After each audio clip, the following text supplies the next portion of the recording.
Ceyhun bilen bahri kadar arası, çürüstünden öser yeli Türkmenin, gülgünçası kara gözüm karası, kara dağdan iner seyri Türkmenin, kara dağdan iner seyri Türkmenin. Türkmenin büyük akıldari şairi ve Arifi Hazreti Mahtumguli Piragi'nin doğulan gününün dabaralanmağının davamında 10. seretan 1405 yılda Mazar Şerif şehrinde dabaralı yığınak boldu.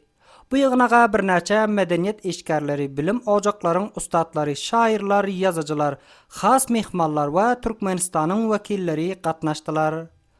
Mahtumguli Piragi'nin ilmi, edebi ve medeni ornunu hormatlab, bu medeni mirası Türkmen halkının umumi kimliğini qorab saklamağını nıqtadılar. Bu bernama durlu şehirlerdeki mengdeş bernamaların davamında geçirildi. Afganistan Türkmenlerin arasında bu şair akılların onyalı ornunun barlığını görkezdi. Sözlerler Mahtumguli Piragi'nin ağzı birligin, cebisligin, parahatlığın, ahlak ve oyanışın nişanası hesaplap, onun fikirlerini ve ardışlı eserlerini bugünkü ve erteki nesiller için büyük bahalı ve sermayedir dediler.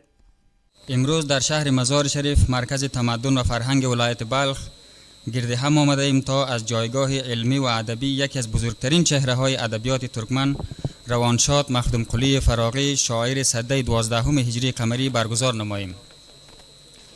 این محفل نه تنها یک بزرگداشت ادبی است بلکه تجدید عهد با ارزش‌های اخلاقی، معنوی و فرهنگی است که فراغی در اشعار خود به نسل‌های آینده منتقل کرده است. Mahtumguli Piragi yadan şiirleri bilen bizi hususan hem şol wagtda Türkmen halkının eşedden ihtiyacı bolan agıl birligi, ittifaklığı bizi el mudama ümlak geçen. Mahtumguli Piragi yadan şiirlerinde billere adaleti, dürüstlüğü, ittifaklığı hem de tavsiye eden.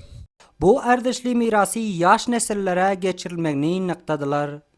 Bernamanın yine bir bölümde şairler ve edep dostlar tarafından Mahtumguli Piragi'nin şiirleri okuldu. Medeni ve hüneri bernamalar devam ettirilip katnaşçıların gönlünden turdu.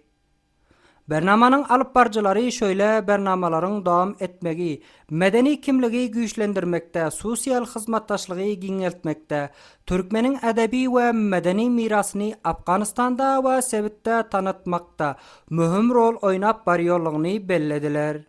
T24 haberçisi Abdurrahim Kerimi.